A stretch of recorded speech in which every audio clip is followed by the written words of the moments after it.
Hey, ladies and gentlemen, welcome back to the channel. As always, it is Nick here, back through daily crypto news and analysis. And today we're going to be talking about Hedera and HBAR. So let's just dive in and let's talk about a few things.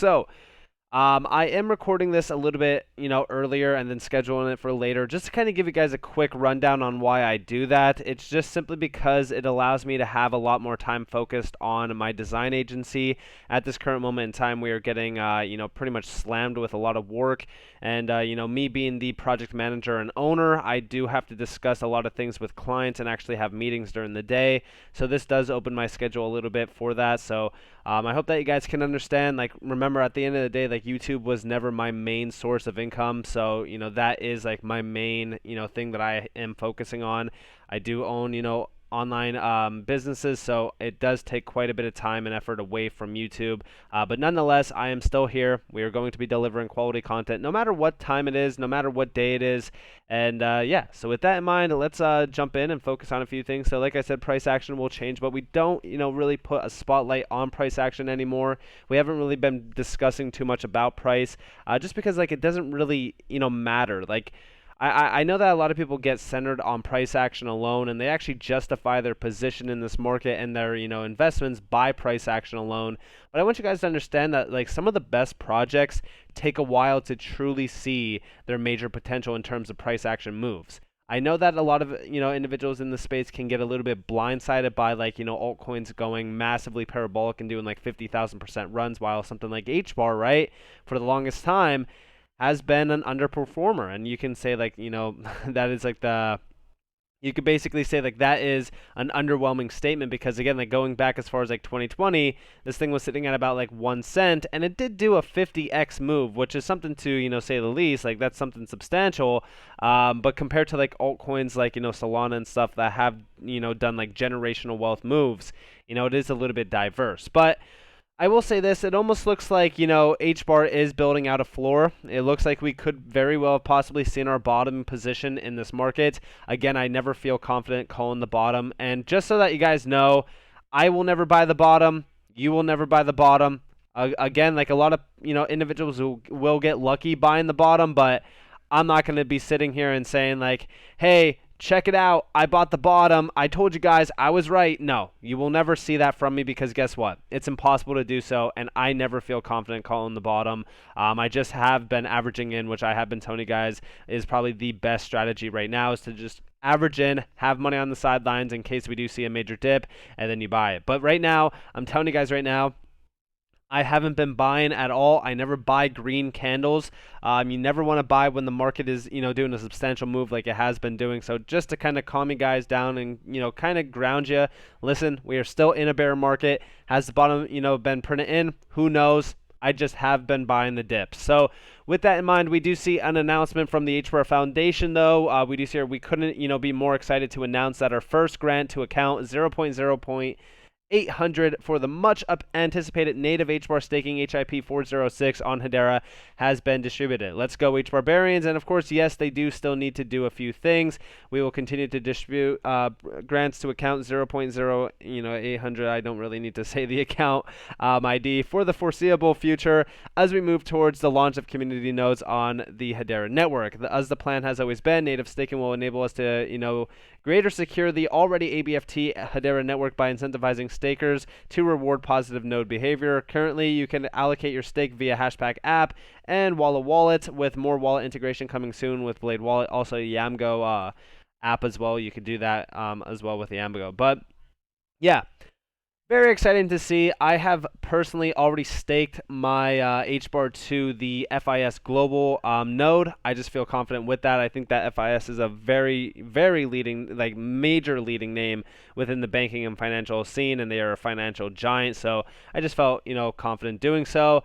But definitely pay attention to this, because again, like HBAR native staking is going to be a very monumental moment in time, and it looks like we are building up for it.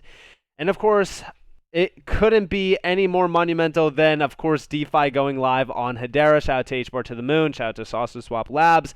But we do see here when SushiSwap Labs launches, it is going to be madness. Nothing can compete with the performance, security, low fees of DeFi apps on Hedera. Early incentives on SushiSwap decentralized exchange are unreal. And of course, you guys do see down here 20 million HBAR. That's how many HBAR are being emitted to yield farms on SushiSwap Labs during the first 6 months.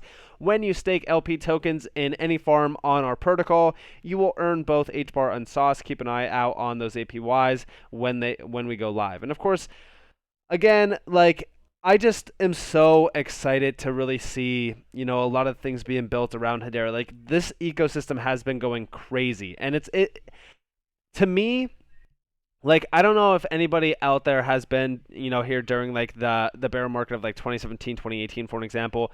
I have been in crypto for a while. In fact, I first heard about crypto back in like 2013, 2014, from a good friend of mine. No, I was not heavily invested into crypto at that time.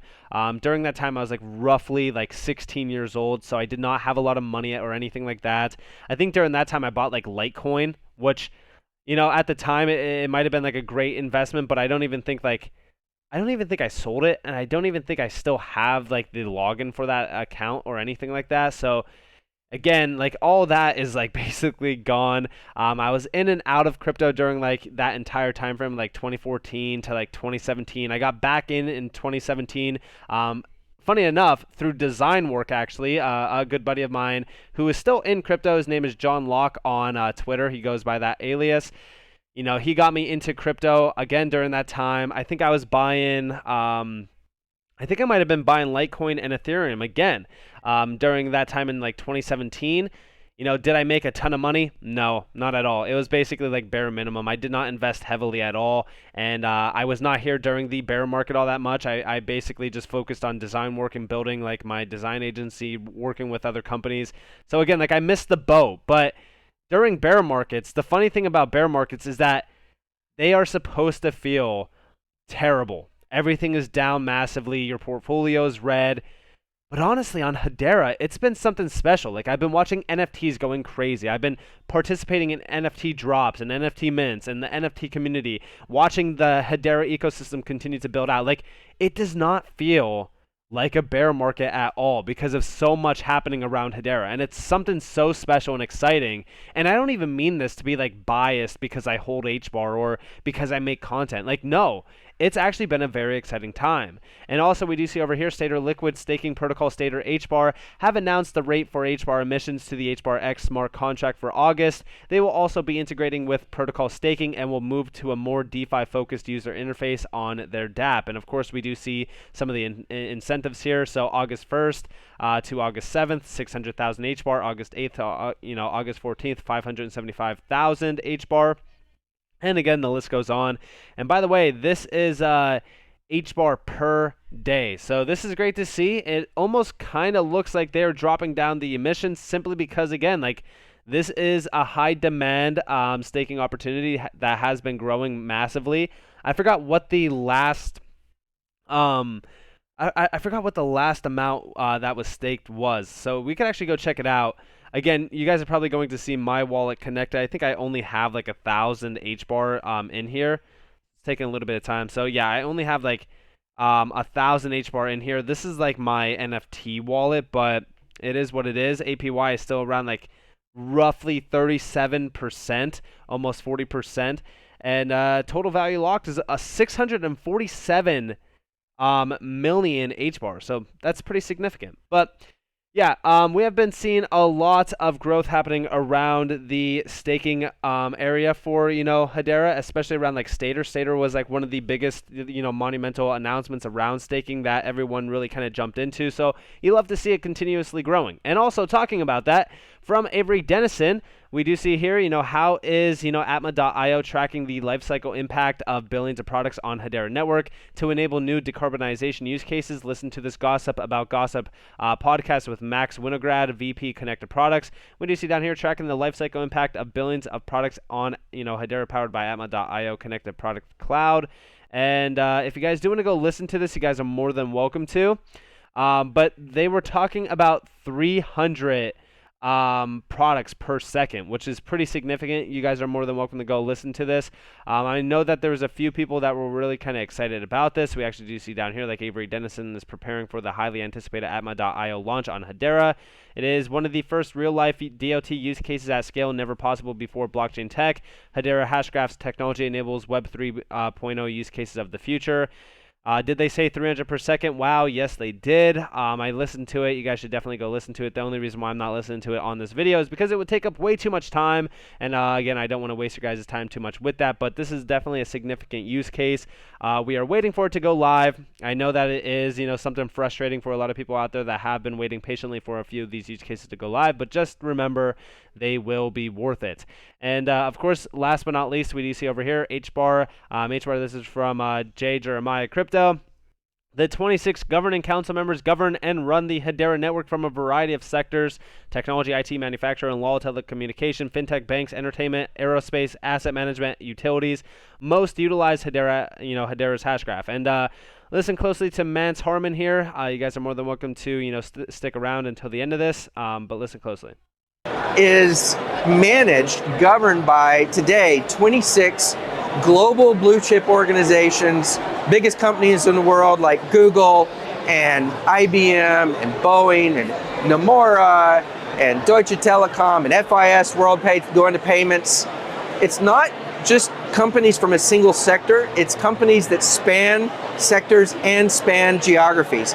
They govern the network. They decide use of treasury, they decide the product roadmap, but more importantly, they are also users of Hedera. So they are part of Hedera, not just because they can govern, but because they have an interest in having a network like ours, an enterprise-grade network built by enterprise for enterprise, mission-critical use cases, and they are bringing their ecosystems to market on top of Hedera. So the payment rails, the financial use cases, the banks and stable coins and tokenization of bond issuances and all of that, that'll be done by council members already in play today, but not just financial services, ESG marketplaces, things like what Spencer Dinwiddie is doing, a broad range of uses by council. And yeah, I mean, like, that's honestly the gist of it. Like, all of these GC members span multiple industries, span, globally as well. And like, this is just like the 26 of them right now. I know that, I forgot what it was like. Was it, I think it was like 39 or something like that. I forgot what the official number was. I honestly forgot about it. I haven't been paying attention to the GC members just because they have stopped announcing them, which is also a good thing. I know that a lot of people were like thinking like, why aren't they announcing?